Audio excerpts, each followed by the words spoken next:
살아계시는 하나님, 일하시는 하나님, 오늘도 임마누엘로 우리와 함께 하시면서 말씀하십니다. 우리가 하나님의 말씀에 우리 마음을 활짝 열어 한번 힘차게 화답하시겠습니다. 할렐루야. 고맙습니다. 세게 해주셔서. 말씀드린 대로 매일 성경이 아직 도착하지 못해서 좀 안타까운 마음도 있고 죄송스러운 마음도 있는데, 그래도 올해 시작하면서 저희가 함께 묵상하기 시작한 책이 요한복음입니다. 제가 작년에 아마 그 연초에 많이 말씀을 드렸던 것 같아요. 그래서 지금도 제 생각에는 기억하실 것 같아요. 성서 유니언 그 매일 성경을 볼 수 있는 홈페이지, 그렇죠? su.or.kr 거기 올라가시면 매일 성경 매일매일 한 일주일 정도 이렇게 볼 수 있게 해주더라고요. 볼 수 있고, 바라기는 교회가 함께 사용하고 있는 매일 성경 가지고 매일같이 콰이어 타임, 묵상 참여해 주시기를 부탁드립니다. 오늘 함께 나누는 이 본문은 사실은 어저께 본문이었습니다. 어제 새벽기도 나오신 분들은 아시겠지만 오늘 본문을 어저께 다루었고, 오늘은 이 5장 1절부터 15절의 말씀을 가지고 말씀을 나눕니다. 오늘 시작 부분 보게 되면 그 후에 예수님께서 제자들과 함께 명절을 지키시기 위해서 예루살렘에 가시는 것으로 시작이 되는데, 그 후 언제였을까? 바로 직전 5장 전에 있는 4장의 내용을 보게 되면 예수님께서 4장 시작 부분에 되면 의도적으로 사마리아 지방을 거쳐서 갈릴리로 돌아가시는 것을 우리가 알게 됩니다. 발견할 수 있는 것이죠.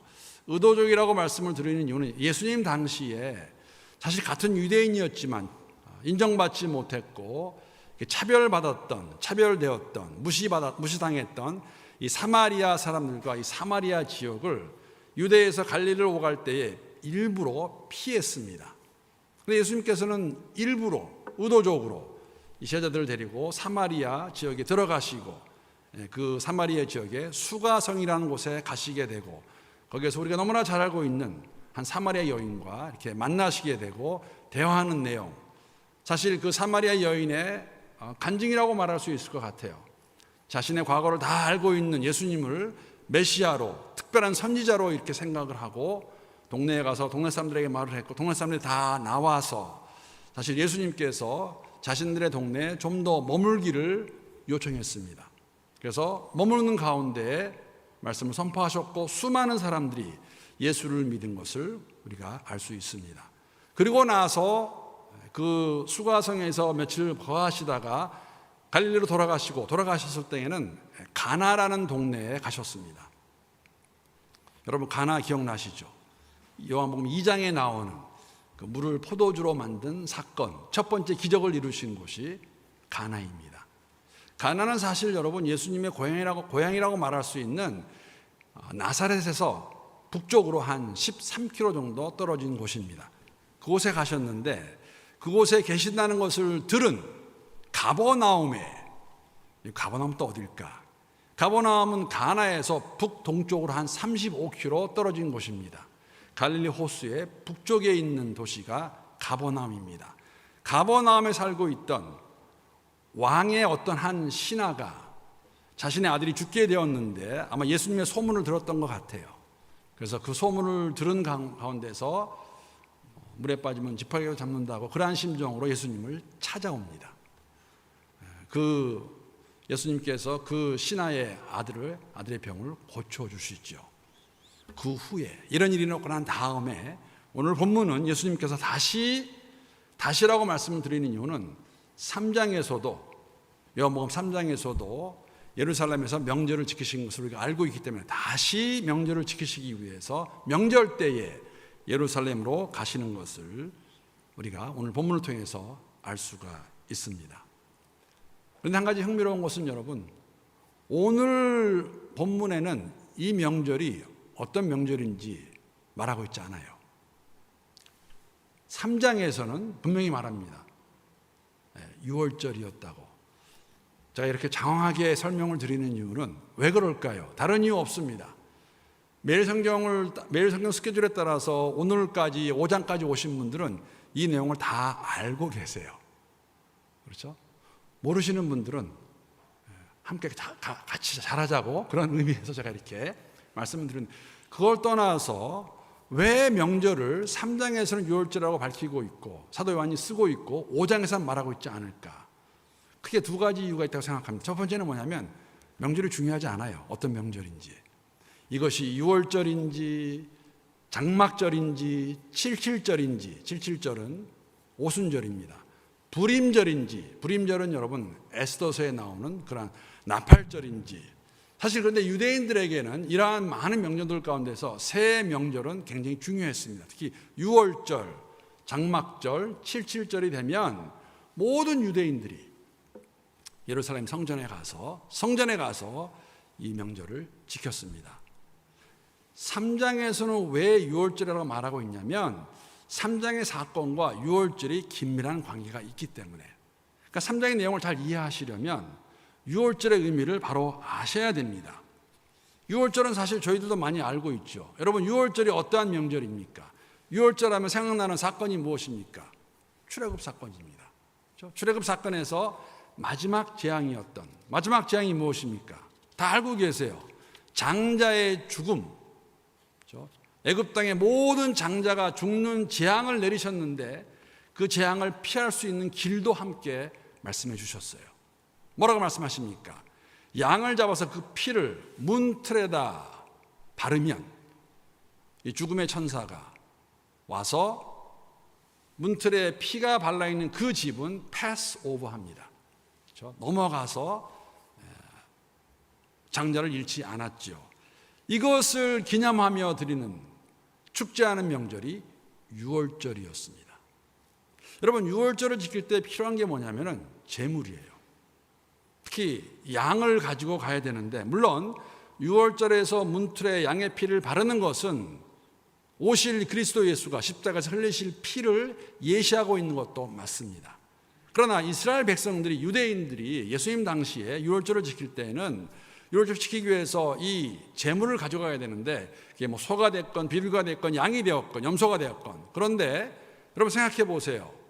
예루살렘과 예루살렘 주위에 살고 있는 사람들은 그 때가 되면 유월절을 지키기 위해서 뭐 집에서 기르고 있던 양이 되었던지 아니면 뭐 동네에 있던 사람들의 양을 사서 가면 됩니다. 그런데 멀리서 오는 사람들은 어떻게 할 수 있을까요? 이게 문제가 되죠. 갈릴리에서 양을 데리고 그 먼 길을 간다는 것은 쉬운 일이 아닙니다. 그래서 어떠한 제도가 발전하게 되냐면 성전에서 이러한 제물을 파는 그러한 시스템이 발전이 됩니다. 예수님이 가서 보시니까 이러한 장소가 이게 변질이 되었습니다.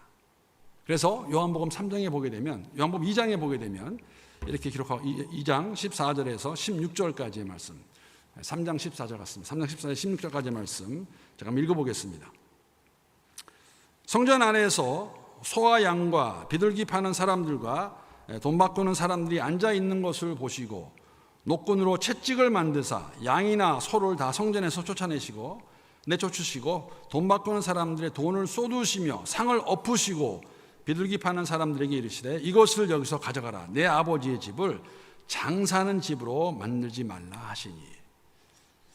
처음에는 필요에 의해서 시작된 그러한 시스템이었는데 이것이 시간이 지나면서 여기 말씀하신 것 같이 그냥 매매만 하는, 단순하게 사고 파는, 장사하는 집으로 변질된 것을 보시고 예수님께서 그것을 뒤엎으십니다. 책망하시고 거부하시는 것이죠. 여러분, 이 말씀 보게 되면 성전 안에서 돈 바꾸는 사람들도 있었어요. 돈 바꾸는 사람들이 어떤 사람들이었을까?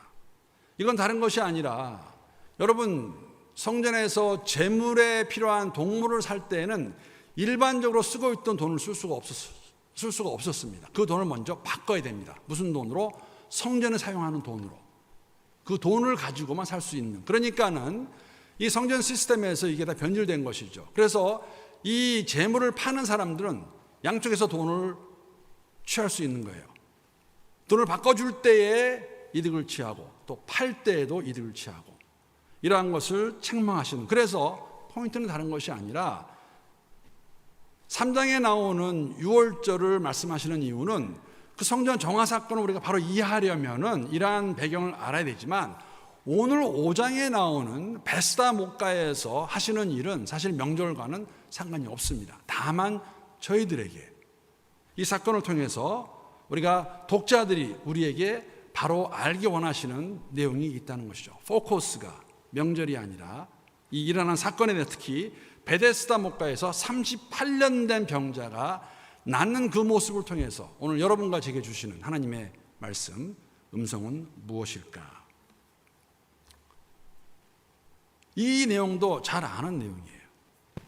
적어도 많은 사람들한테는. 베데스다, 미국에 가면 베데스다 신학대학교도 있습니다. 이름 그대로 따가지고. 여러분, 제가 질문을 먼저 하나 하겠습니다. 이 베데스다 못에서 병 고침 받은 사람, 예수님이 그에게 말씀하신 것처럼 또 오늘 설교 제목과 같이 제 자리를 들고 일어나라 하신 그 주님의 말씀 들고 일어났는데, 이 사람이 정말로 일어난 사람입니까? 못 일어난 사람입니까? 좀 트리키하죠, 질문이. 자, 이 답은 오늘 결론 부분에 가서 함께 나누겠습니다. 병자, 어떤 병자입니까? 38년 동안 한 곳에서, 베데스다 목가에서 누워있던 사람입니다. 여러분, 38이라는 숫자가 굉장히 흥미롭습니다. 왜냐하면 38이라는 숫자가 어디서 나오냐면 신명기에 보면 나옵니다. 어떻게 나오냐면, 여러분, 이스라엘 백성들이 광야에서 몇 년을 살았습니까? 40년을 살았어요. 그런데 사실 40년을 살게 된 것은 출애굽하고 난 다음에 시내산에 가서 그 하나님 주신 율법을 받았고, 또 정탐꾼들을 보내어서 그들이 정탐하고 온 것을 보고 들은 다음에 하나님께서 40년을 말씀하시거든요. 실질적으로 시내산 이후 이스라엘 백성들이 광야를 헤맨 그 시간은 38년이에요. 여러분, 그 광야 생활 동안에 어떤 일이 있습니까? 다른 거 다 그만두고 어떤 일이 있냐면은 출애굽한 1세대 유대인들은 다 어떻게 됩니까? 광야에서 죽습니다. 그러니까 38이라는 숫자는 정말 절망 가운데 보이지 않는 그것을 저희들에게 또 말씀해 주시는 것이죠. 여러분, 이렇게 생각하시면 돼요. 38년을 베데스다 목가에서 움직이지 못하고 누워 있었다면 그 사람의 삶이 어떠겠습니까? 죽은 삶이죠. 살아있으나 죽은 삶이 아닐까요?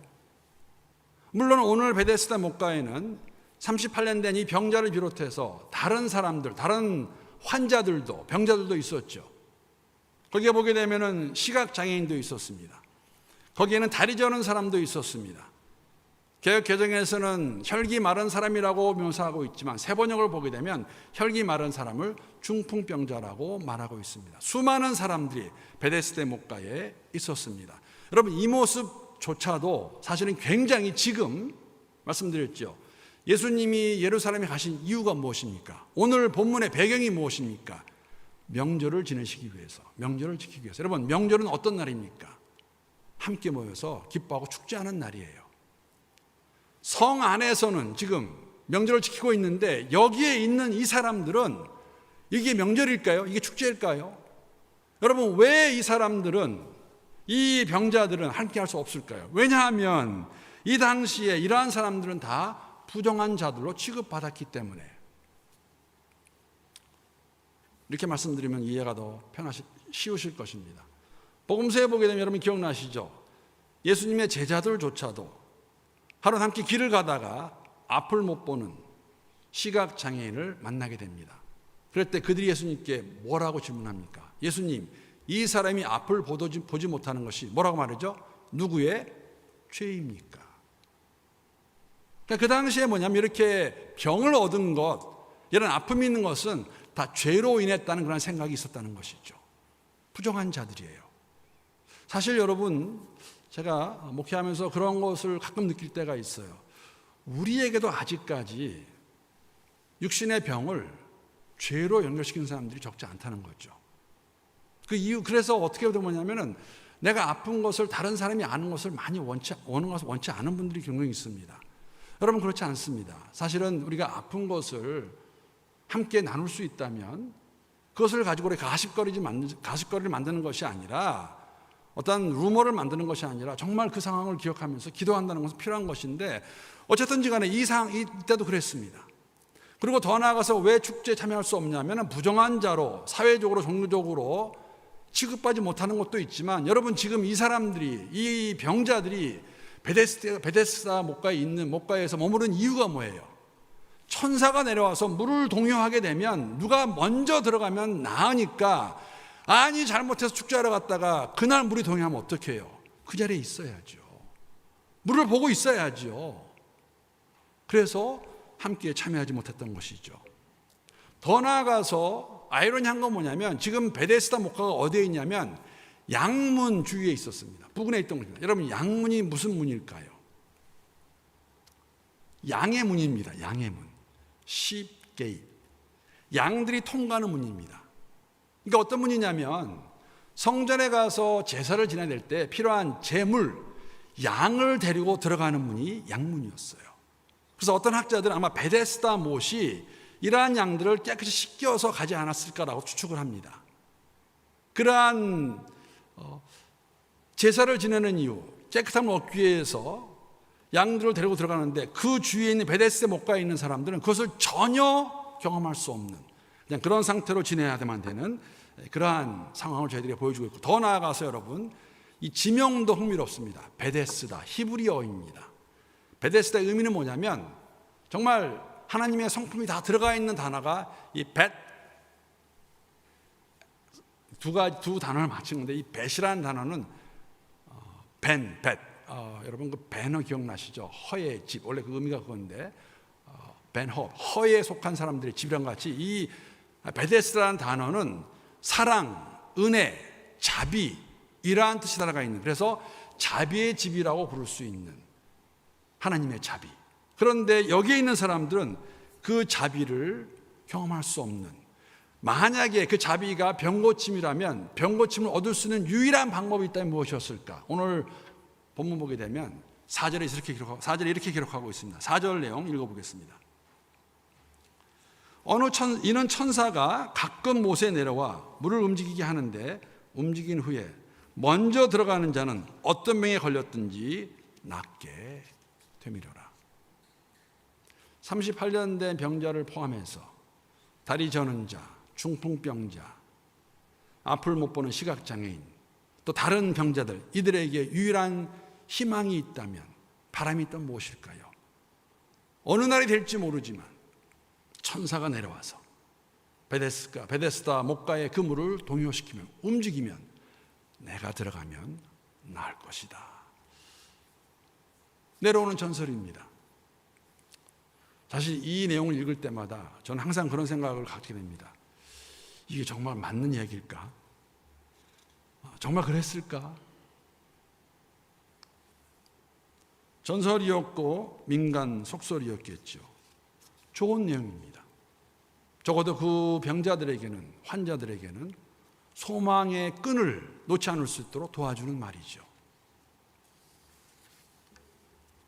사실 어떤 면에서는 그 병자들에게는 유일한 소망이 될 수 있는 그러한 내용입니다. 그런 마음이 있었기 때문에 이 38년 된 이 사람도 그곳에서 계속, 우리가 쓰는 말, 버티고 있었겠지요. 나도 들어갈 것이다. 여러분, 이 모습에서 이런 생각도 해보았습니다. 어쩌면 우리의 삶 속에서도 우리가 믿음이라고 믿고 따라가는 것들 가운데서 혹시 잘못된 것은 없는 것이 아닐까, 그냥 속설은 아닐까, 그냥 내려오는 말은 아닐까, 정말 이것이 말씀에 있는 것은 아님에도 불구하고 믿는 것은 없다고 말할 수 있을까? 이렇게 사회적으로, 종교적으로 버림받은 그들이 그곳에서 머물고 있었습니다. 이러한 그들을 예수님께서 찾아오십니다. 어쩌면 여러분, 38년 됐다는 그 환자의, 병자의 모습을 보면서 38년 동안 그곳에 있는 가운데 그의 마음을 잘 표현하고 있는 것이 오늘 본문에 있는 6절, 7절의 말씀이 아닌가 생각합니다. 6절, 7절 말씀 제가 다시 한번 읽어보겠습니다. 예수께서 그 누운 것을 보시고 병이 벌써 오래된 줄 아시고 이르되 내가 낫고자 하느냐. 병자가 대답하되 주여 물이 움직일 때에 나를 못에 넣어주는 사람이 없어 내가 가는 동안에 다른 사람이 먼저 내려가니이다. 여러분, 낫고자 하는 예수님의 질문에 사실은 이 베데스다 목가에서 38년 동안 누워있던 그자가 할 수 있는, 정말 예수님께 드려야 되는 정답이 있다면 무엇일까요? 예, 예수님, 저 낫고자 합니다. 근데 변명하지요. 그냥 설명을 합니다. 근데 그 가운데서 낫고자 하는 요청을 하지 않습니다. 어쩌면은 포기했는지도 모르겠어요. 38년 여기 있었는데 아무 일도 일어나지 않았습니다. 여러분, 이 38년 된 누워있는 이 병자의 그에게 믿음이 있었을까? 만약에 믿음이 있었다면 그의 믿음은 어떠한 믿음이었을까? 제가 두 가지로 생각해 보았습니다. 하나는 뭐냐면은 그가 가지고 있던 그 믿음이 사실은 온전치 못한, 바르지 못한 믿음이었다는 것이죠. 베데스다의 그 목가의 베데스다 근처에 못의 물이 동요될 때에 들어가면 나을 것이라는 그 믿음, 사람들의 입을 통해서 내려온 그것을 믿고 있는 그러한 마음, 그렇기 때문에 그 앞에 나타난 온전한 치료자가 되시는 예수님을 못 알아본 것이 아닐까. 왜? 그의 시선은 거기에 포커스되어 있기 때문에. 어디에? 그 목가에 물이 움직이는 것. 저 물이 움직이면 내가 들어가면 나올 수 있을 텐데. 여러분, 이것을 만약에 그 병자의 믿음으로 본다면 잘못된 믿음이죠. 왜냐하면 믿음의 대상과 내용이 잘못되었습니다. 이러한 모습, 사실 저희들의 믿음도 다시 한번 생각해 보게 됩니다. 우리가 믿음이 있다 고백하는데 정말 우리의 믿음의 대상이 하나님이신지, 그분의 말씀인지, 아니면 내가 믿기 원하는 것을 거기다 덧붙여가지고 바라고 있는 것을 믿음이라고 생각하는 것은 아닌지. 더 나아가서 여러분, 이 38년의 병자에게 있는 아주 38년간 있으면서 갖고 있는 그 생각이 어떤 생각이 있었냐면은 피해 의식이 있었어요. 어떤 피해 의식인가? 낫기를 원하냐는 그 예수님의 질문에 말씀드린 대로 상황을 얘기하면서 사실 변명한 것이죠. 그러니까 내가 지금 오늘 요 모양 요 꼴로 있는 것은 물이 동요될 때에 내가 먼저 가기 전에 그 누군가가 먼저 가서 들어갔기 때문에 내가 지금 이렇게 있습니다. 7절 말씀 제가 다시 한번 읽어보겠습니다. 병자가 대답하되 주여 물이 움직일 때에 나를 못에 넣어주는 사람이 없어 내가 가는 동안에 다른 사람이 먼저 내려가리이다. 누군가 나를 도와줘야 되는데, 내 이 사정을 좀 알아줘야 되는데 내가 움직이지도 못하는데, 그러면 옆에 있는 사람이 아니면 누군가 와서 나를 넣어주면 되는데 그 사람이 없어요. 그러니까 내가 요마에 못 거린 것은 나를 도와준 사람이 없어서. 더 나아가서 그래도 여러분, 누워있는 사람이 어떻게 갈 수 있을까요? 아마 기어갔겠죠. 그러면 기어가는 동안에 또 다른 사람이, 어떤 사람이 먼저 내려가니이다. 여러분, 이 38년 된 병자보다 먼저 내려간 사람이 어떤 사람일까요? 뭐 다리를 저는 사람은 먼저 갈 수 있었을 거예요. 아니면 어떤 이런 사람 아닐까요? 그래도 그 병자의 가정이 좀 경제적으로 넉넉해요. 그래서 누군가 사람을 붙여줬어요. 우리말로 하면 도우미를 붙여줬어. 그래서 말합니다. 야, 물이 동요하면 네가 제일 먼저 내 아들 데리고 내 딸 데리고 물에 가서, 못에 가서 넣어주어라.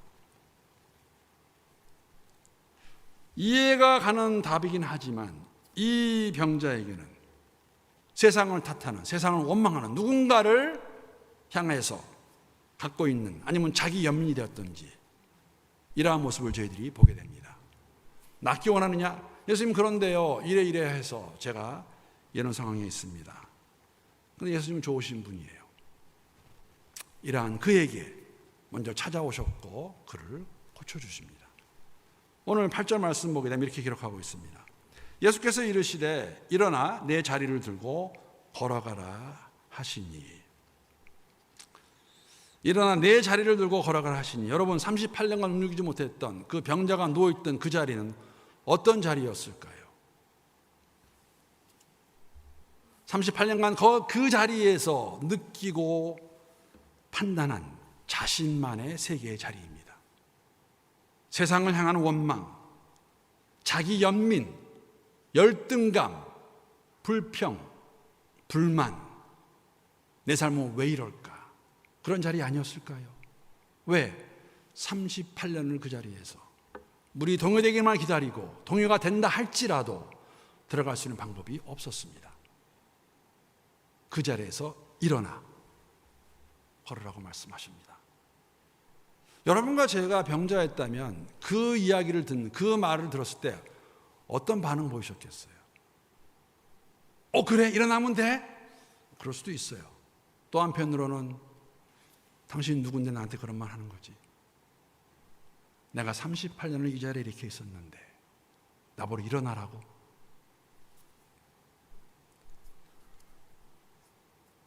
그 자리에 찾아오신 예수님, 그에게 말씀하십니다. 그래서 그가 일어납니다. 여러분, 이 모습에서도 저희가 사실 믿음에 대한 도전이 있습니다. 여러분, 노예와 자유인의 다른 점이 무엇입니까? 여러 가지가 있을 수 있지만 노예는 스스로 선택할 수 없어요.